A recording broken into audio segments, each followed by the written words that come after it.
What's the hubbub? A Supergirl teaser has the Snyderbros in a hate frenzy, which is partly just lack of a knowledge base to the Woman of Tomorrow's story. All they want to do is pin the movie adaptation as James Gunn recreating Guardians of the Galaxy. They are also, once again, ignoring the ability of an actress with Milly Alcock and going after looks for insults, as they did with David Corenswet, who is Superman. Oh, and make no mistake, Snyder groupies, he is your Superman now, too, because he is everyone's. This isn't a matter of choice. It is fact, which you have childish troubles facing. Just as Cavill was Superman for all, David is the current active Superman. Deal with it, Snyder writers! To start this hubbub edition here are some updates clearing up rumors. James Gunn, once again, slapped around some clickbait rumor creators regarding Dave Bautista being cast a Brainiac. Now rumored to play Brainiac in James Gunn's Man of Tomorrow. I first put it forth back in November following James Gunn and Dave Bautista having a meeting at the DC studios that Dave Bautista would indeed be playing Brainiac. But that's not all. My insiders have said James Gunn is basically adapting Zack Snyder's ideas for Man of Steel 2, with Superman and Supergirl teaming up against Brainiac. But since James Gunn doesn't get Superman at all, it looks like he put himself in the movie as Lex Luthor. Cosmic Book News tried to both peddle it as news while also take credit for it as a scoop, which has been debunked by Gunn directly. Gunn stated, "Oh boy, let's forget a moment. Love never said Brainiac was in the movie. I freaking love Dave, and I have many ideas for who he could play in the DCU, but he and I have never discussed a role in Man of Tomorrow, nor have we discussed it amongst ourselves at DC. In addition, truly none of the names from the 6 or 7 I've seen rumored for a role have auditioned or been discussed at all. This also puts doubt on the Nexus reported scoop as being a legitimate story now. I am glad to get some clarity on that. Of course, on Brainiac itself, I still believe it is the villain, and he's not wanting to confirm it. I get that. It's good, though, on the casting rumors. He's flat out smacking the BS out of these rumor creators. Gunn went on to say in another post, "In general, I'm just letting the silly rumors go, and this is certainly not the silliest I've heard recently, but Dave is a friend, and that makes it more irritating." By the way, I'm not blaming the poster here. I imagine this is coming from other places. Cosmic Book News, just sit down and be quiet. Try not to hurt your brain. Don't sit too fast. It's funny, the scoop you wanted credit for is indeed a lie anyways. Debunked by Gunn, eat it. The truth is, no movies get more made up rumors than the DCU. The Snyder Bros can't stop talking about it. If they ever gave the DCEU this much attention, it wouldn't have died. Also, let's not forget that besides David Corenswet being well received, and fans will be excited to see Superman make an appearance in the Supergirl movie, DC fans and the main man himself, Jason Momoa, are overjoyed with live-action film bringing Lobo to the forefront as well. I know some Snyder Bros are calling him a traitor, but it's not only the role he's perfect for, it's the role he dreamed of his entire life as a fan. Well, it's Jason Momoa. Talk about a great fit. Safran said, "In real life, he is Lobo, so it's a perfect fit. You kind of want actors that are volunteers and not recruits, and he was volunteering to be Lobo. He just wanted to do it. He came in, we shot in England, and he just crushed it. He brought exactly what he wanted to it, and he made it his own as well." In the Supergirl trailer, we got a brief shot of former Aquaman Jason Momoa in his new DCU role of Lobo. The savage galactic bounty hunter is not featured in King's original story, but Lobo is a part for which Momoa campaigned hard. There may even be some rumblings of a solo Lobo project in the works being talked about soon. Obviously, we need to see him connect with fans through Supergirl, Woman of Tomorrow, but there's a high chance he will really knock it out of the park. I think DC fans are going to want a lot more Lobo after this, mark my words. Currently, the Snyder Bros are focused on taking shots at Supergirl, though. So let's look over the Supergirl Woman of Tomorrow story a bit. It begins with Kara Zor-El drifting through space on her 21st birthday, and in this movie adaptation, they have her turning 23 instead. She is feeling disconnected and purposeless, and overshadowed by Superman and weary from centuries of loss, including witnessing Krypton's destruction. On a remote planet, Kara encounters Ruthie, whose father has been brutally murdered by Krem of the Yellow Hills, a cruel, wandering criminal bound by her culture's code of honor. Ruthie swears vengeance and asks Kara for help. Though reluctant and emotionally numb, Supergirl agrees to accompany her. Their pursuit of Krem spans harsh planets, alien cultures, and violent encounters, often leaving Kara injured or near death.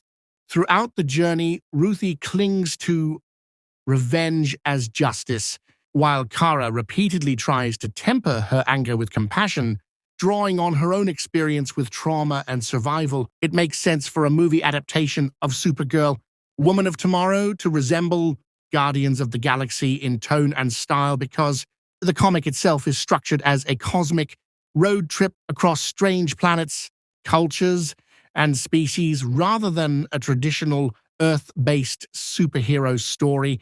Much like Guardians, the narrative jumps from world to world, introducing eccentric aliens, harsh environments, and self-contained adventures that together form a larger emotional journey. Visually, the comic leans heavily into vibrant, painterly sci-fi imagery and pulp fantasy aesthetics that naturally translate into a colorful, expansive space opera. Tonally, both stories balance humor, violence, and melancholy. While Woman of Tomorrow is more contemplative and somber, its core is still about damaged characters traveling together, clashing morally, and slowly forming an emotional bond, an approach similar to the Guardians' found family dynamic. Kara's weary, traumatized outlook parallels the Guardians' emotional baggage, making a stylized, character-driven space adventure a better fit than a traditional superhero spectacle. A Guardians-like presentation helps communicate that this is not a standard Supergirl story, but a sci-fi journey where character growth matters as much as the action. I feel like Supergirl has a decent release date in a jam-packed competitive movie release year. The June 26th date is about a month after The Mandalorian and Grogu movie. It is also about a month before Spider-Man Brand New Day. Avengers Doomsday isn't out until December. It doesn't need to be a billion-dollar movie, and likely won't be. No sane DCU fan is pushing that type of number either. However, it has potential to be another moderate success for its budget, which will be a lower cost than Superman. It's also not the main payoff. It's the lead-in for Man of Tomorrow. That's where it will matter on the Superman saga box office. That's the movie we want to see hit into 700 million. The benchmarks are not a billion for each movie. That's a strange Snyder bro thought, because their goal is always to paint it as a flop, even if it's a lie. They think if the DCU gets a flop reputation, somehow the DCEU, which ended as a messy flop verse, will somehow return. It's a cult delusion cope. As for Milly, I believe so many Snyder Bros in particular get massively superficial.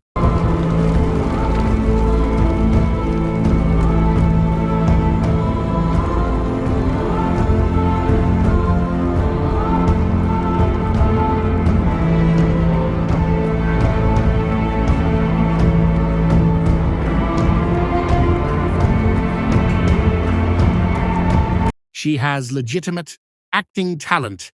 It's actually kind of sad to see their flawed nature of flash-over substance mentality. Snyder and Nolan worked out a decent Man of Steel movie, but failed to progress Cavill into the Superman he himself wanted to become. I've had subscribers mention countless times that Batman-verse Superman was actually a misstep, as while Affleck showed potential as Batman, they chose a Birthright Lex adaptation they couldn't pull off. Eisenberg became a campy Riddler-like joke of a villain. They rushed the death of Superman without build-up. It was a disaster, really. The only saving grace is Zack Snyder was able to pull off dark visuals, but it basically kept Superman within a Batman world's environment going forward in the DCEU. James Gunn has only put out one movie, but the Snyder Criers Brigade acts like he's had the same runway as Zack had. No, just as Snyder had put out a moderate success with Man of Steel to start his verse, Gunn has done the same with Superman in 2025. It did close to the same box office, but with far better reviews. It beat all 3 Marvel movies. You are a literal moron if you want to categorize it as a flop. When it did over 600 million worldwide, the DCU is just getting started. James Gunn didn't write or direct Supergirl Woman of Tomorrow, but the Snyderbros want to paint it as a bad movie and failure before it has even come out and put the full blame as it being a James Gunn movie. If it were to be a success, they won't credit that to him. They will say he didn't write or direct it then. Oh, savvy. We know the delusion they want to pass on, and they are only fooling themselves. Pathetic. Supergirl was directed by Craig Gillespie and written by Ana Nogueira. The director, and that's right, is not James Gunn.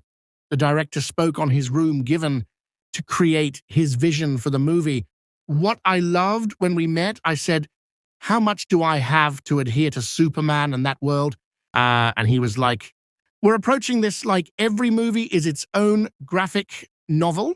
You get to put your stamp on it and your style and your vision. And that was incredibly exciting, and I'm very grateful for that. By the way, please take a moment to subscribe so you can be kept up to date with all the DCU fun going on in this active verse. I'll keep you up to date, thanks, HubBub viewers. Those who disagree and even dislike the DCU are welcome too, as long as it's civil debate. Leave some comments below as well. What do you guys think about Gunn not being ready to confirm Brainiac, as well as the casting rumors he shot down? I know it's hard for haters to hear the facts, but that's what was given. And that was today's HubBub. Look up, not back. No Snyderverse, no problem. Wallets open. He sees the good in everyone.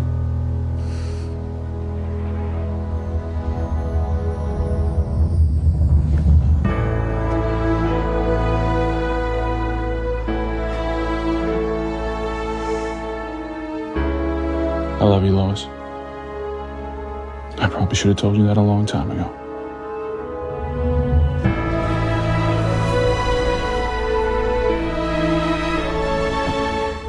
I love you too.